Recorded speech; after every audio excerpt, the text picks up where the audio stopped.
Hôm nay mình lại gom mấy cảnh quay cũ làm nền để đọc cho các bạn nghe hai mẩu chuyện mà mình mới thấy trên Chihu. Lẽ ra mình phải xếp hai chuyện này vào danh sách bài đợi dịch để đăng lên trang hiên nhà của Julia bên Facebook. Nhưng đợt này bên đấy đang đăng các bài dài chia sẻ kinh nghiệm quản lý doanh nghiệp, rồi phân tích thời vận và đưa lời khuyên cho năm mới. Hai mẩu chuyện thoáng qua giữa đời thường này đang xen vào sợ hơi hẫng, nên mình đem ra làm video cho loạt chuyện nhỏ đáng nhặt bên này trước, rồi từ từ sẽ đăng bên đấy sau. Mấy năm trước, có một lần tôi đi ăn KFC. Bên trái tôi là một cặp đôi trẻ, mang theo túi lớn túi bé lỉnh kỉnh, ngồi nghỉ ở đó không gọi món gì. Tôi không cố tình tọc mạch nhưng vẫn nghe được họ nói chuyện. Đại khái là họ mới đi làm được 1-2 tháng, nhà máy găm lương, họ không đóng được tiền thuê nhà nên bị chủ nhà đuổi ra. Cô gái nói một câu khiến tôi thấy xót cả ruột. Em hơi đói, có cô bé kia ăn xong đi rồi, cái bánh trứng của nó còn nguyên, anh lấy cho em ăn được không? Em ngại tự đi lấy. Chàng trai im lặng một lát rồi đứng lên đi lấy về cho cô. Cô gái ăn được 2 miếng thì đút cho chàng trai, nói: Anh cũng chưa ăn gì, anh ăn chút đi. Chàng trai ăn rất ít rồi nói với cô: Anh không đói, em ăn đi. Đến lúc có lương anh sẽ mời em ăn suất đầy đủ, xin lỗi. Sau đó hai người an ủi nhau. Tôi nhớ lại những ngày đầu mình vừa tới Thâm Quyến Bươn Chải.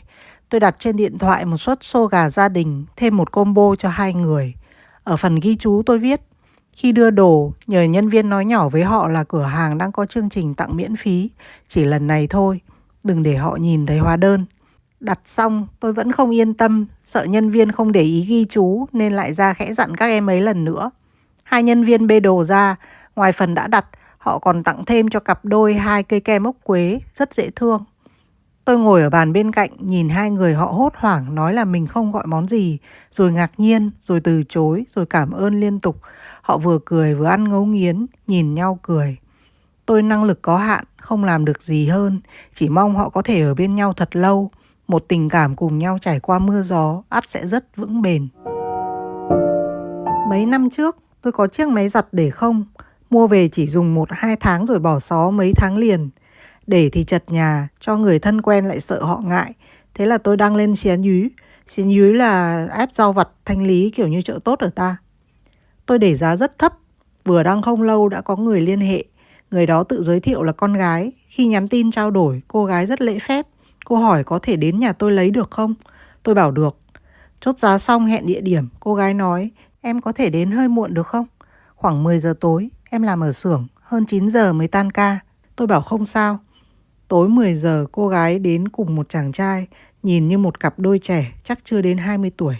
Cô gái hơi ngượng ngập, nói chưa được mấy câu đã đỏ mặt. Chàng trai phía sau lên tiếng cũng rất rụt rè. Cậu hỏi tôi xem có thể trả qua WeChat được không? Tôi nói được. Chàng trai nhìn điện thoại rồi lại nhìn cô gái. Cô cũng lần tay vào trong túi. Chàng trai kể với tôi rằng họ làm ở nhà máy gần đây, mới đi làm hơn 1 tháng. Hai người thuê một phòng nhỏ. Trả tiền thuê xong thì trong tài khoản WeChat không còn nhiều tiền. Hỏi có thể trả tiền mặt cho tôi được không? Tôi nói không sao, tiền mặt cũng được. Đưa tôi 20 tệ, tức là khoảng 80.000 tiền Việt là được rồi. Cô gái nghe tôi nói 20 tệ thì lập tức ngẩng đầu lên, mắt sáng rỡ nhìn tôi. Cô vội vàng móc trong túi ra tờ 20 tệ đưa cho tôi, miệng không ngừng nói cảm ơn chị, cảm ơn chị. Thấy trong nhà tôi có nuôi mèo, cô gái lại hỏi tôi có cần cát mèo không. Tôi sợ hai người họ phải tiêu pha tốn kém, vội bảo không cần.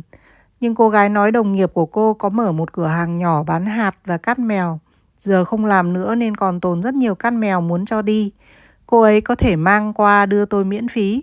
Tôi thấy giọng nói chân thành và đôi mắt trong veo của cô gái, bèn đồng ý. Tôi còn nói có thể tự đi lấy. Cô gái bảo không sao, để cô ấy ship cho, rồi hẹn tối hôm sau vẫn giờ đó. Tối hôm sau, cô gái đến thật. Bạn trai cô vác trên vai một bao cát mèo 20 cân. Cô gái thì mỗi tay xách một túi 5 cân. Hai người đứng trước cửa nhà tôi cười toe. Để cảm ơn, tôi lấy trong nhà ra một cái nồi điện và một cái nồi cơm điện không dùng tới, đưa cho họ.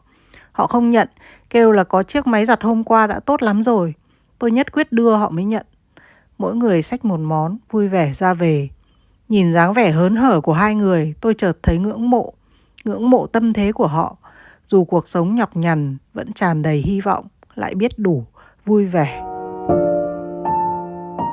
Hai mẩu chuyện trên là hai bài trả lời gần đây được nhiều người thích nhất trong câu hỏi: Nói thật đi, cuộc sống của bạn có dễ dàng không? Trên Chihu. Chuyện về cặp đôi ở KFC đăng tầm cuối tháng 1. Tác giả có biệt danh dài, dịch đại khái là theo gió bay về phía trước. Chuyện về cặp đôi mua thanh lý máy giặt là của tác giả tên dịch ra là Mứt Chanh, thì đăng sớm hơn một chút, cuối tháng 12. Các bạn nghe xong thì thích chuyện nào hơn? Bình luận cho mình biết nhé. Hẹn gặp lại các bạn ở các video sau.